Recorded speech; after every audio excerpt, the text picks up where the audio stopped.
Section 3. Two overseas students called Spiros and Hiroko have just finished the first semester of their university course. They are discussing with their English language teacher how they coped with the course. First, you have some time to look at questions 21 to 25.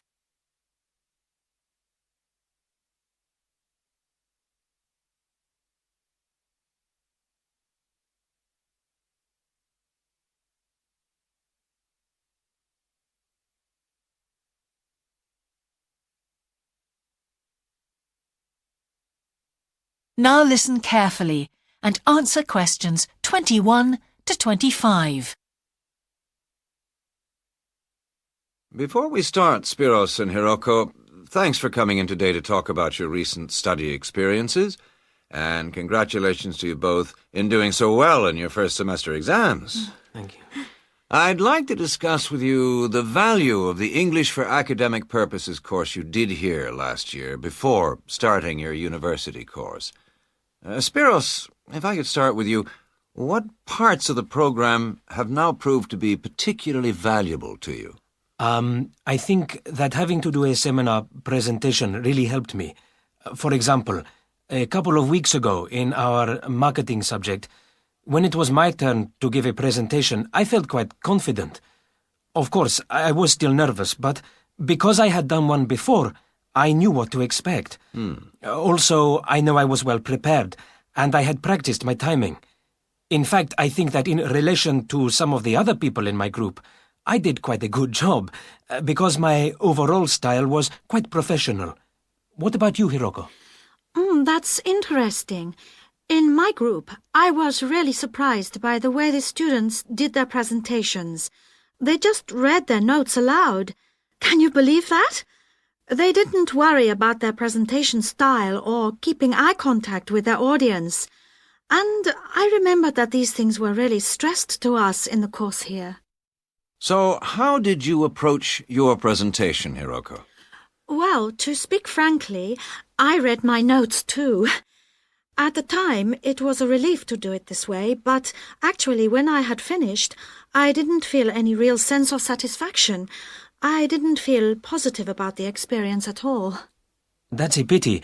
You know, although I was pleased with my presentation, I am not so pleased with my actual performance right now in the tutorials.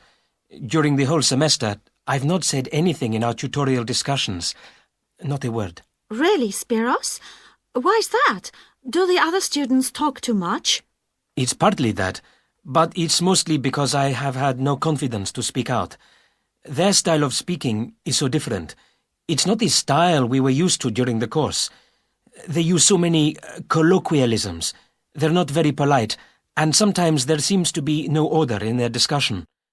Also, they are very familiar with each other, so because they know each other's habits, they can let each other into the discussion. You're right, Spiros. I've experienced that too. Before you hear the rest of the conversation, you have some time to look at questions 26 to 30.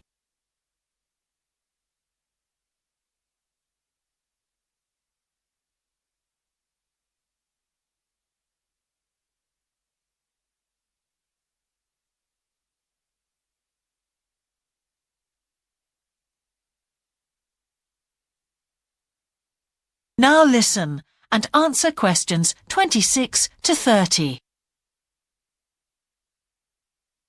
For most of this semester, I've said absolutely nothing in tutorials. But recently, I've been trying to speak up more, and I just jump in. And I've noticed an interesting thing. I've noticed that if they thought my point was interesting or new, then the next time they actually asked for my opinion. And then it was much easier for me to be part of the discussion. Oh, that's great, Hiroko. I hope that happens for me next semester. I'll have to work hard to find some interesting points. What helped you to find these ideas?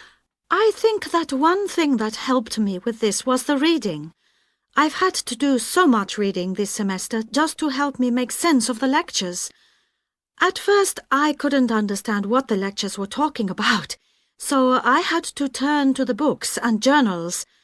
Every night I read for hours, using the lists of references that were given, and I made pages of notes. At breakfast, I read and read my notes again. This habit has helped me to follow the ideas in the lectures, and it's also given me some ideas to use in the tutorials. But I did so much reading anyway. I don't think there's any time left over for anything extra. My reading speed is still quite slow, though I'm much better at dealing with vocabulary than I used to be. What else do you think we could add to the course program to help with this reading problem? There's not really anything because it's my problem. I remember we were given long articles to read. We didn't like that, but now I realize that reading those long articles was good preparation for the things I need to read now.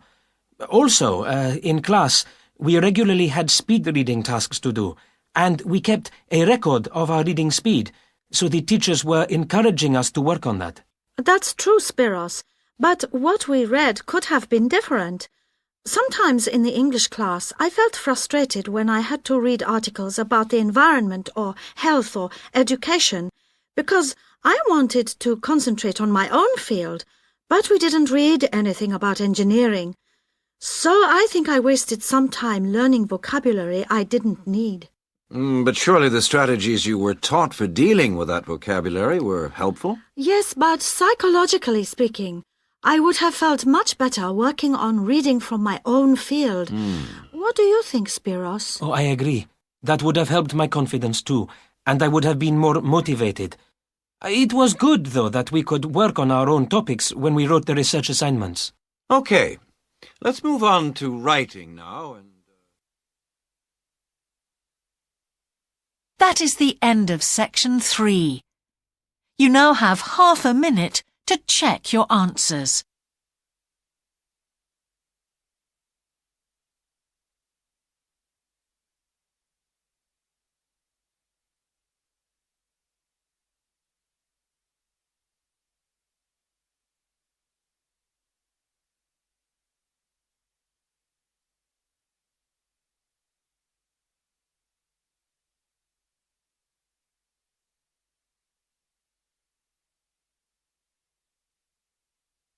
Now turn to section 4.